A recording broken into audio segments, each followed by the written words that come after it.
agresivos. También esto a veces entra un poco al racismo de la zona de trabajo, ¿no?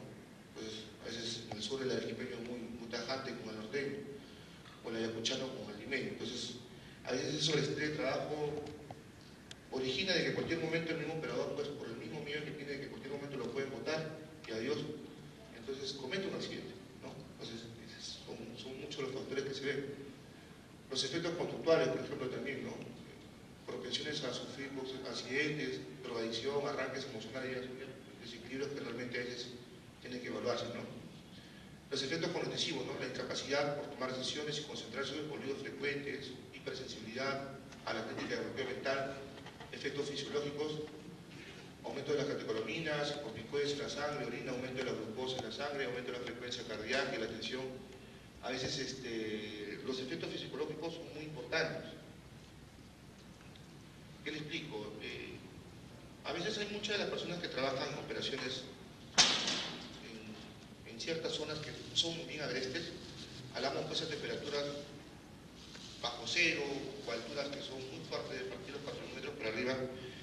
Entonces, el operador puede ser muy bueno, haciendo su función, pero lastimosamente la parte fisiológica a veces no le puede ayudar.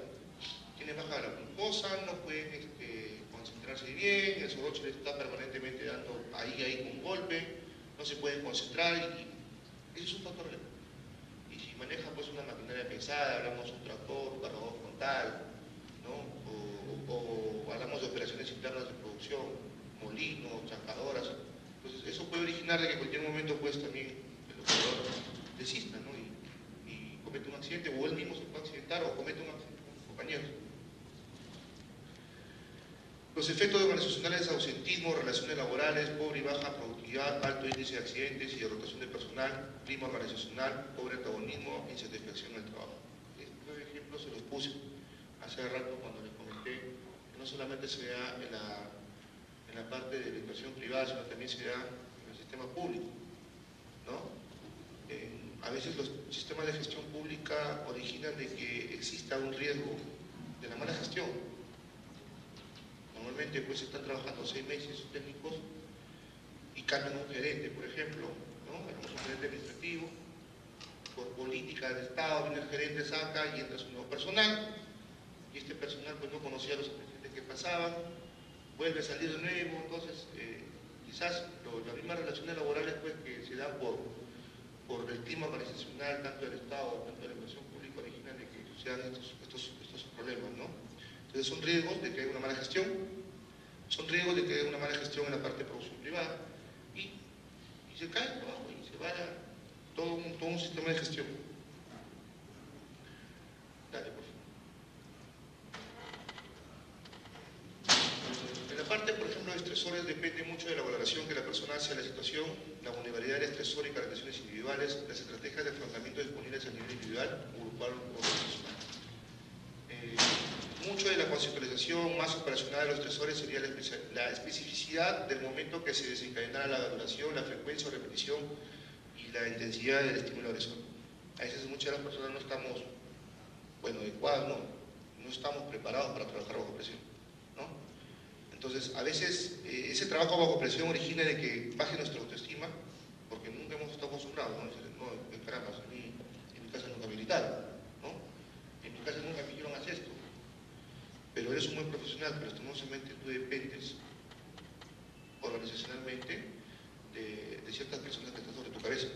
Entonces, a veces, quizás la misma persona también que está sobre tu cabeza, son personas que pueden ser muy buenos, pero no tienen un manejo, un trato laboral a su personal muy bueno.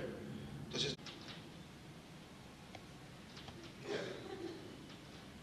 bueno, acá vamos a ver tipos de riesgos, ¿no? Hay riesgos naturales, que como les comenté, ¿no? Fenómenos de naturaleza que por sí mismos, conducidos por el ser humano, tienen efectos negativos y dividen entre biológicos, cósmicos, ¿no? Esto le pasó mucho a la compañía minera Arundani en el año 2002. Justamente hubo un sismo muy grande en Puno y el PAT se le abrió prácticamente 1 metro, cuando toda la solución cianurada se fue pues, abajo al subsuelo, se rompió la capa de la geomembrana, la capa de protección abajo, todo. Entonces, cuando llegamos nosotros, lastimosamente, frente a un fenómeno natural, un riesgo que no se prevé en un momento por no haber hecho un estudio geomecánico sísmico no se podría haber originado esa clase de errores, ¿no? Por no hacer un buen cimiento, un buen talud de soporte para el patio.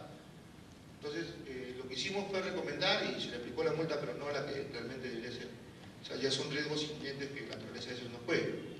A veces los riesgos que se dan también por factores de lluvias. Este año está previsto de que el fenómeno del niño o la niña está mucho más cerca que nunca, ¿no? Ya llegó la periodicidad simple, ya muchos de las partes norte del Perú donde está afectada ya están sintiendo trastornos climatológicos con los mismos índices y las mismas variedades de años donde se dio el fenómeno del niño, ¿no? Entonces ya se está previendo un riesgo inminente que se va a dar, pero hay que preverlo con el manejo de las cuencas hídricas, los manejos de las plantas de contención de los canales, mejores pistas, adecuarlos con los mejores taludos y divididos para que no puedan existir rompimiento de pistas, bancos y todo lo demás, ¿no? Pero eso entre la naturaleza es inminente, no se sabe cuándo, cómo, y qué momento y de qué manera. Atrás. Atrás. Por ejemplo, ¿no? Como les decía, riesgos antropogenéticos se dividen, por ejemplo, en humanos básicos, ¿no? Que son los involuntarios, son accidentes con intervención exclusiva del cuerpo humano en el medio natural. Los voluntarios, estos a su vez se dividen en malintencionados o criminales, hablemos también robos, ¿no? Son riesgos de que a veces las empresas, cuando no tienen un factor de seguridad, de protección a la propiedad privada, entonces originan en cualquier momento pueda suceder esto, ¿no? Un robo y adiós. Ahora sí. Los riesgos personales, ¿no? Se refiere a accidentes laborales o extralaborales, enfermedades comunes o profesionales, muertes, incapacidad temporal o permanente, secuestros, ¿no? Riesgos tecnológicos, ¿no? Donde elementos técnicos desarrollados por el hombre que en cuanto a la esencia de su potencial destructivo se clasifican, por ejemplo, en físico de carácter, químicos, ¿no? Por ejemplo, de carácter tóxico, contaminación, energéticos, incendios, explosiones químicas. Para esto, las empresas adecuan un buen sistema de almacenamiento, un buen sistema de manejo de control de insumos químicos, que todo está reglamentado frente a un marco legal, ¿no? Cada institución del Estado ahora cuenta con un marco legal. Por ejemplo, minas, lo que es en minería está el Decreto Supremo 055, ¿no? Que es el decreto que rige prácticamente todo lo que es el manejo de insumos químicos. Querer a veces obviar tiempo en nuestro sistema de producción, decimos, no, mira, ¿sabes qué? Si en 15 días tiene que botar una producción, para mí es óptimo, ¿no? Pero puedo elegir una tecnología que no era adecuada, un sistema de producción que no era adecuado. Mejor, ¿por qué no elegir la de 20 días, que es más segura, un poco más larga, pero más efectiva, ¿no? Entonces, a veces esa identificación de los procesos continuos de producción también son muy importantes. El riesgo del entorno, ¿no? Como les expliqué, ¿no? Del proceso de la conga, por ejemplo, ¿no? Todo lo relacionado con la ubicación de la planta de producción en áreas peligrosas, ¿no? Estabilidad política, inflaciones, cambios, monedas, o sea, no hay una estabilidad nacional como para poder hacer una inversión adecuada y puedes tener un riesgo económico, ¿no? Fuerte, ¿no? Los riesgos, por ejemplo, el riesgo se considera como una amenaza para el hombre por la incertidumbre de su realización